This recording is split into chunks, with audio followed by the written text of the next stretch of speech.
Everyone,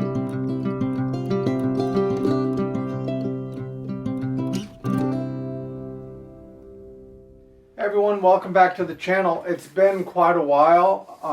The last thing I did was on some Norman acoustics, I think. So I've been doing a lot more acoustic music, mainly because I'm a violinist as well as a guitarist, and I absolutely love electric guitar and all things electric guitar. But a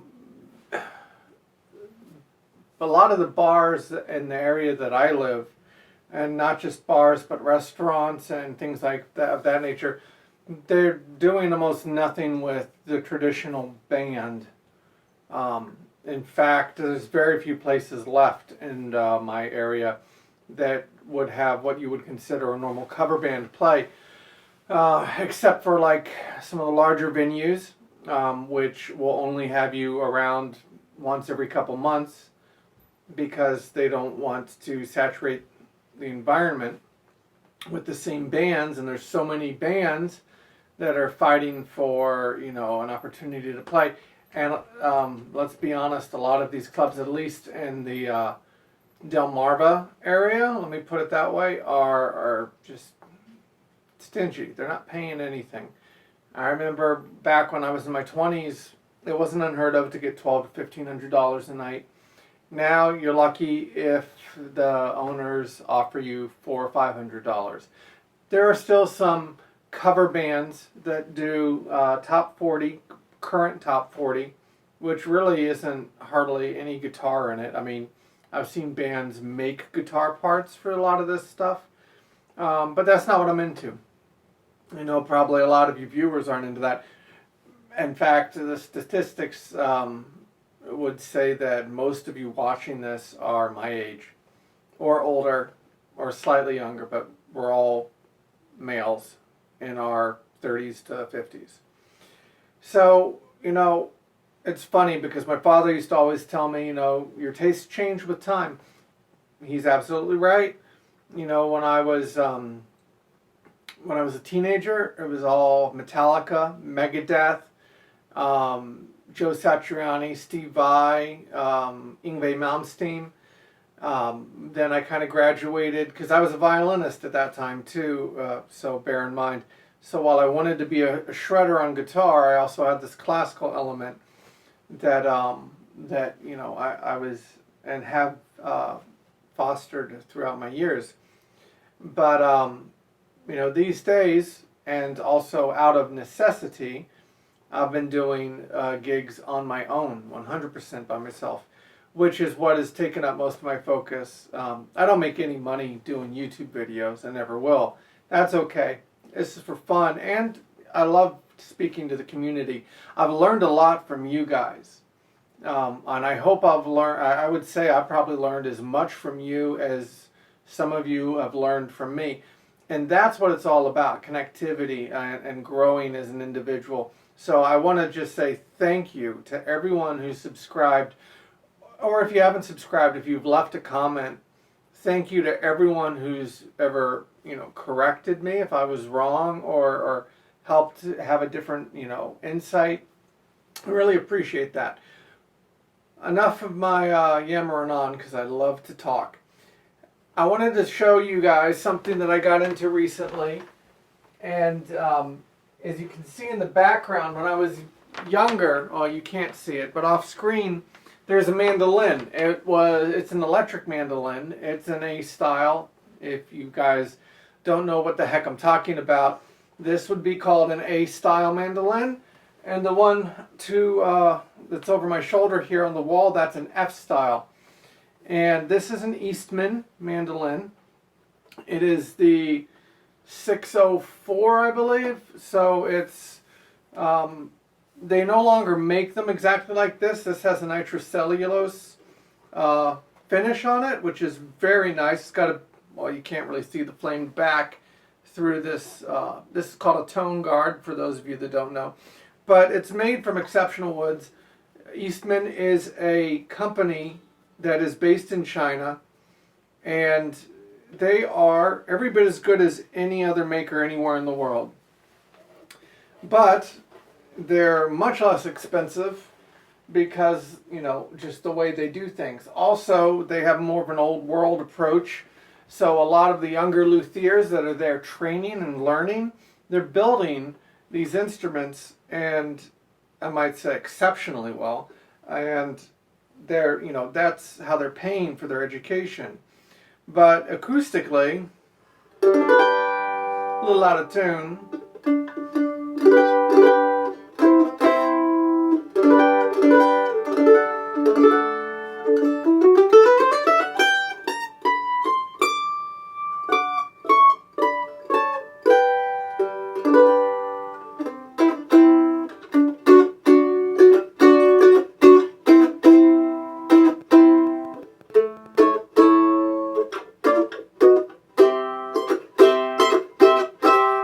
It sounds really warm, really woody, the terms you would want a mandolin to have.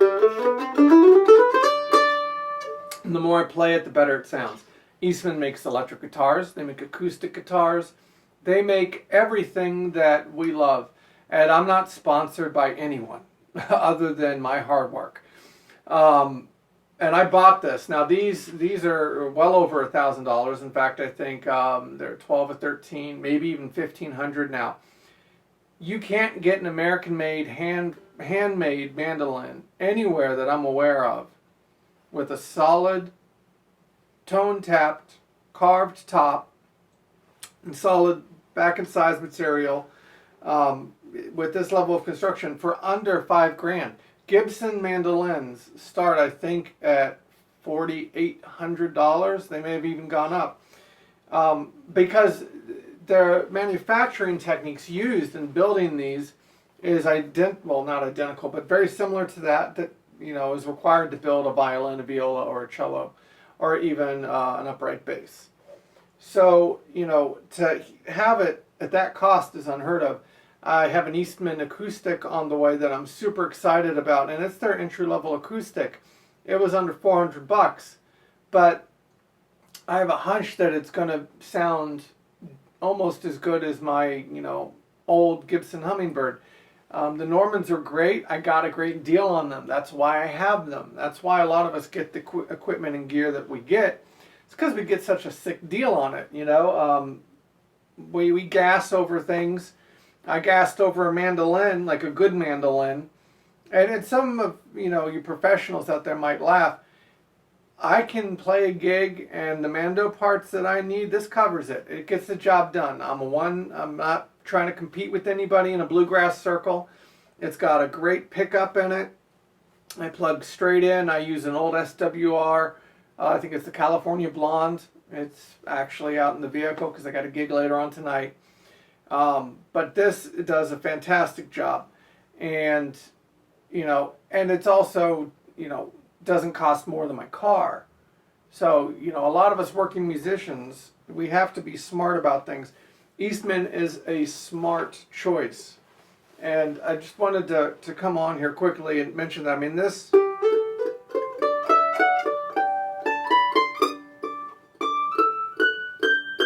sounds good all the way up the neck.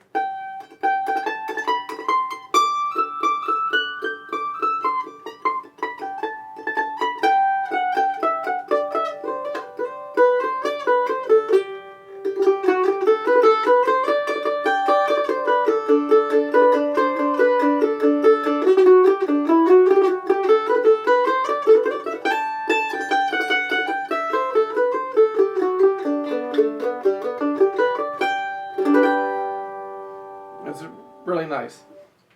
So I've been unloading equipment that I don't use anymore. Excuse me while I set this down. And today, and again, this is just a channel update. Today I was going through all of my electric guitars, and I've thinned the herd. I got rid of the Flying V. It was a good investment. I got it not because I necessarily wanted to play a Flying V, but because it was a American-made electric guitar made by Gibson, and they've already gone up. It was the olive drab one. That's gone. I got rid of the G&L. That's a great telly, but I've had this Telecaster here for maybe close to 8 years now, and it weighs a ton. And I wouldn't do a live gig on it, but I'm not a tele player, so that's not what it's needed for. But I do record, and I always like to have the tele sound. It's got a beautiful bird's eye maple neck. This was $200 off Craigslist. It's got a really nice, you can see bird's eye maple neck, and it doesn't have a maple cap. It's one solid piece of maple. It's just absolutely beautiful. It's got a Rio Grande bridge pickup. It's got all officially licensed Fender hardware. It's got a Seymour Duncan Mini. Actually, this is a Firebird pickup, which is different than a Mini humbucker. So it's got a Seymour Duncan Firebird pickup there. And, why am I going to have something that doesn't sound as good as this, eating up, they're almost $1,800 now for that G&L Fullerton Telly. That's crazy. I understand the cost of living is crazy here in America because I live in America. And most of you do too. And prices are out of control. And that's, I don't want to get into the politics of that. But the reality is that for my needs, this suits me better. So I kept it. And I can also get a lot of these sounds out of my PRS Vela. But I was going through, and I have some SGs, I have a couple Les Pauls, and then I came back to this old guy, the Johnny A Epiphone Signature. Now these were the most expensive Epiphone ever made at the time. Epiphone has since come out with guitars that trump the cost that this was. But these were just shy of $1,000 at $999. It came with the package. You got a hard case. You got a certificate of authenticity. The whole kind of deal that you get with a custom shop from Gibson Custom Shop. But I wanted to actually play on this, and it's not. I don't want to confuse people by saying this is nowhere near the same guitar that the Gibson Johnny A Custom Shop is. They're different guitars. First and foremost, this has a center block like a 335. And the Custom Shop, I believe, is a fully hollow body guitar. And the materials are different. It's got a hand-carved top from Gibson. This is a laminate, just like you'd get on a 335. It has the classic 57 pickups. It's got the American quality, wiring harness in it, and switch and input and all the good stuff. But it never stayed in tune. Today I literally spent 5 minutes cutting the nut properly, which is something that I just put off and put off and put off. And I finally got some proper tools, and so I could do it myself. And I did it, and it's incredible. And if it wasn't such a collectible instrument, I would take this out before I'd take out my Gibson Les Paul. Now, I'm playing most days in my band. I play through Friedman. But if I'm doing things on my own or going to a jam, I'll just bring a deluxe reverb. Or I'll bring one of these guys. I got what is that? That's the Tone King Gremlin. It's a little 5-watter. But at most open mic nights, that's more than enough. Or I'll bring the Tweed Deluxe. But this is a fantastic instrument. Granted, this was when Gibson was trying to impress everybody. 2019, 2020, new president, new revamp of their lines. They wanted to wanted to get everyone excited about Gibson again. They did. I was excited about Gibson again. So I went out and I bought a bunch of Gibsons. And they did their job. However, this is great. But I've since had, the Slash I got sent to my house. And it had so many dead spots on the fingerboard. It was set up well, but it's just bad wood. Just bad timber. So, it's the same thing that Epiphone did with their acoustic guitars, and I went off on a rant about that. How when Epiphone first release, their Inspired By series, they were amazing. They were picking better timbers. They were taking their time in the factory. They had the whole process streamlined. They were putting out quality, mind you, assembly line products, but they were really paying attention to detail, and they were going the extra 5% that was needed to get the word out that, hey, everyone, these are good. I got a dud. Well, that dud, I don't know if I posted a video about it or not, but I went out and I've talked to some of you in the comments. I went out and I searched out the Inspired By Epiphone acoustics because I love the look of them, and for all intents and purposes, they seem like a really good deal. But I couldn't find one in my area between guitar centers and mom and pop shops and other places. They all did the same thing, which was, I'm gonna pull an acoustic down here. So they all basically played till about here on the neck. All the cowboy chords sounded fine. But once you got past, the 7th, 8th, 9th fret, it would buzz out. Like that. Now, I did that on purpose just now. This guitar doesn't have those issues. But,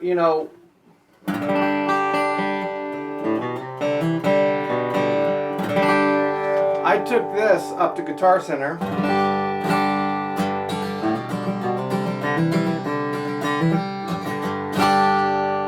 My local Guitar Center. And I tried it out against a bunch of acoustics. And the Martin stuff is the only stuff to beat it. Some of the expensive American-made Gibsons didn't sound as good, didn't respond as good.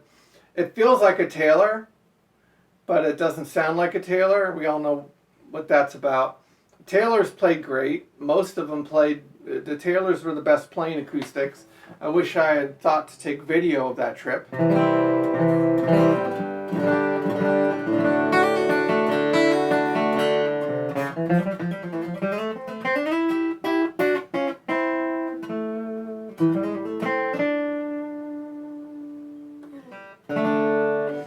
But,